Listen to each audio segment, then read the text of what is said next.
ദേശീയപാത ആമ്പല്ലൂരിൽ അപകടത്തിൽപ്പെട്ട ലോറി ഡ്രൈവർമാർ തമ്മിലുണ്ടായ തർക്കത്തിൽ ഒരാൾക്ക് കുത്തേറ്റു. മാടക്കത്തറ സ്വദേശി കുളങ്ങര പറമ്പിൽ വീട്ടിൽ സുരേഷിന്റെ മകൻ 33 വയസ്സുള്ള റിതുവിനാണ് കുത്തേറ്റത്. ഷോൾഡറിൽ കുത്തേറ്റ റിതുവിനെ തൃശൂരിലെ സ്വകാര്യ ആശുപത്രിയിൽ പ്രവേശിപ്പിച്ചു. സംഭവത്തെ തുടർന്ന് ലോറിയുമായി രക്ഷപ്പെട്ട പ്രതി അജ്മലിനെ പുതുക്കാട് പോലീസ് പൊങ്ങത്തു നിന്നും പിടികൂടി. ശനിയാഴ്ച രാവിലെ 9 മണിയോടെയായിരുന്നു സംഭവം. പാലക്കാട് നിന്ന് കൊടകരയിലേക്ക് മെറ്റലുമായി വന്ന റിതുവിൻ്റെ ടോറസിൽ ആമ്പല്ലൂർ അടിപ്പാതയ്ക്ക് സമീപം അജ്മലിൻ്റെ ലോറി ഇടിക്കുകയായിരുന്നു. ഇതേ തുടർന്ന് രണ്ടുപേരും വാക്കുതർക്കമുണ്ടായി. പിന്നീട് മുന്നോട്ടെടുത്ത ടോറസിന് കുറുകെ ലോറി നിർത്തി പുറത്തിറങ്ങിയ അജ്മൽ സ്ക്രൂ ഡ്രൈവർ കൊണ്ട് റിതുവിനെ ആക്രമിക്കാൻ ശ്രമിച്ചെങ്കിലും തടഞ്ഞു.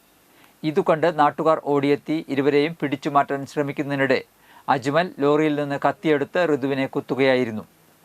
4 തവണ ഷോൾഡറിൽ കുത്തിയ ഇയാളെ നാട്ടുകാർ പിടികൂടാൻ ശ്രമിച്ചെങ്കിലും ലോറിയെടുത്ത് രക്ഷപ്പെട്ടു. സംഭവം അറിഞ്ഞെത്തിയ പോലീസ് പിന്തുടർന്നാണ് പ്രതിയെ പിടികൂടിയത്.